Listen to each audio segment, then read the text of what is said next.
What would you do when your husband finally proves you are innocent of a crime you never committed? Most people will say, great, now he knows the truth. Case closed. Move on. But what if the fact that he even doubted you in the first place is the thing you cannot move past?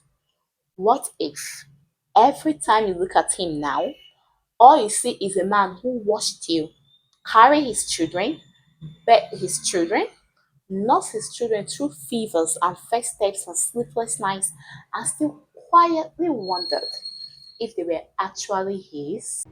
I just have to know if the kids are mine. She'll never have to find out I even checked. This story comes from a woman I'll call Dennis. And the results of the DNA test were not the problem. The fact that he took one was. Denise is 34. She lives in Toronto, Canada. She has been married to Kelvin for 9 years. They had three children, a daughter who is 7, a son who is 5, and a toddler. Now, if you see Kelvin and his kids, you would notice something immediately. The children look nothing like Kelvin. Specifically, they took after his wife's late granddad.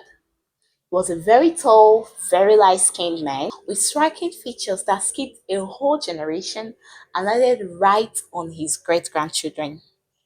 Denise always joked about it. She'd look at her kids and say, well, clearly my husband's genes are just shy because these kids are 100% my grandfather's clone. She thought it was a funny family quirk. She had no idea that while she was laughing, Kelvin was spiraling. To be fair to Kelvin, his paranoia didn't come out of nowhere. If you were active on Facebook about 2 years ago when paternity testing started trending online, every time you opened social media, there was a video or a post of a man discovering that some or all of his kids weren't his. There were polls telling men that every woman is a potential liar and that you are a fool if you don't check. Around that time, Kelvin's older brother found out his firstborn son wasn't biologically his. It was a mess. It tore their family apart. Kelvin watched his brother's life collapse. He listened to his brother talk about betrayal and how you would never truly know a woman. He came home every night, looked at his own children who looked nothing like him, and slowly started panicking. Instead of coming to Dennis and saying, hey, my brother's situation has me feeling really insecure. Can we do a test so I can put these demons to rest? Kelvin chose secrecy. Yeah, I know what you're thinking. Dennis would be mad either way. I mean, if my partner came and told me, hey, I'm not sure these keys are mine. Let's do a DNA test. I'll be breathing fire and brimstone for it, honestly. But since I'm pretty confident they are his, it's a good opportunity to strike a sweet deal. I'm just gonna give him an ultimatum like, okay, man, if you want a DNA test, let's do it. But if we confirm that these keys are yours, you're buying me all the material things my greedy self has been desiring. You're going to buy me more hairs. You're going to buy me more jewelry, clothes, a new car. You're going to do all the chores in the house for 1 year, etc., etc. Do you still want to do the DNA test? Let's do it. Okay, forget about that. Let's get back to Dennis. How exactly did her husband get a sample from her without her knowing? Dennis told me she remembers a night about a year ago. She felt a sharp, stinging pinch on her scalp while she was sleeping. She swatted her head and woke up for a second to see Kelvin standing by the bed. He told her, go back to sleep, babe. I saw a spider near your head. I got it. She believed him. Why wouldn't she? She didn't know he wasn't catching a spider. He was plucking her hair from the roots. He had already swabbed the children while they were napping. He just needed her DNA to complete the discreet kit he had secretly ordered online. Fast forward to 6 weeks ago. Denise was cleaning out their home office in Toronto. She was looking for a warranty for their faulty dishwasher when she found a thick envelope hidden at the very back of the bottom drawer underneath old tax returns. She opened it. Inside were three official lab reports, one for each child. Probability of paternity 99.9%. When Kelvin got home, Dennis laid the papers out on the kitchen island. Kelvin's first reaction? Relief. He actually smiled. He said, You weren't supposed to find that. But know that I have unshakable trust in you now.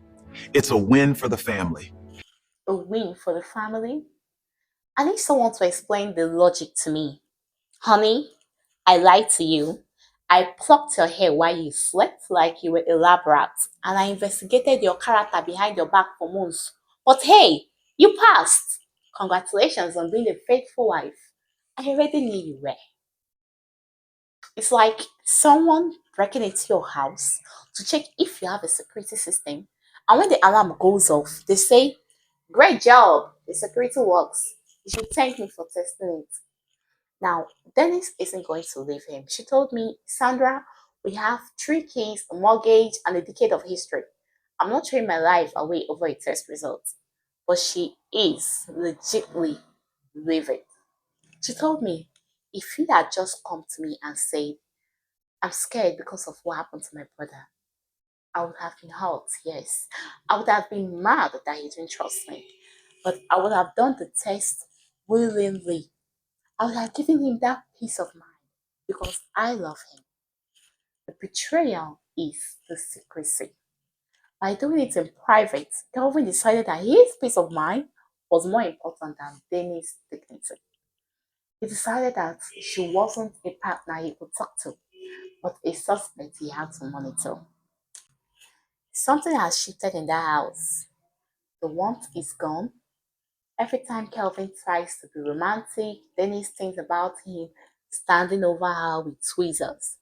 Every time he praises the kids, she thinks about the time he looks at them as products of adultery rather than his own children. Kelvin keeps saying, "But I already apologized. I proved they are faithful. Isn't that a good thing?"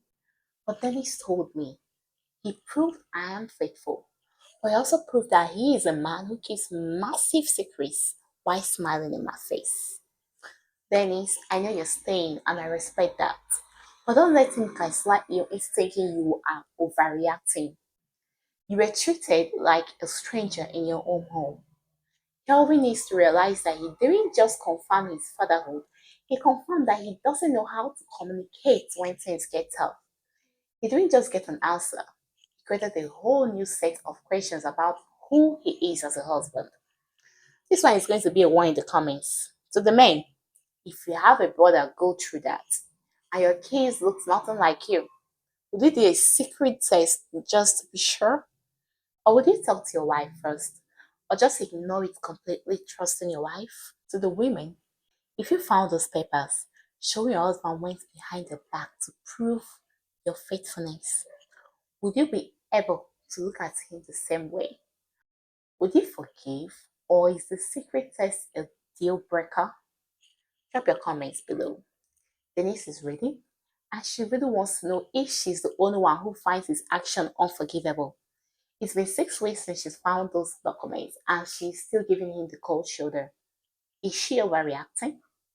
If you have a story, maybe a secret that changed your relationship foundation, send it to the email in the description or in the homepage. I'll see you in the next one. Protect your peace and your DNA.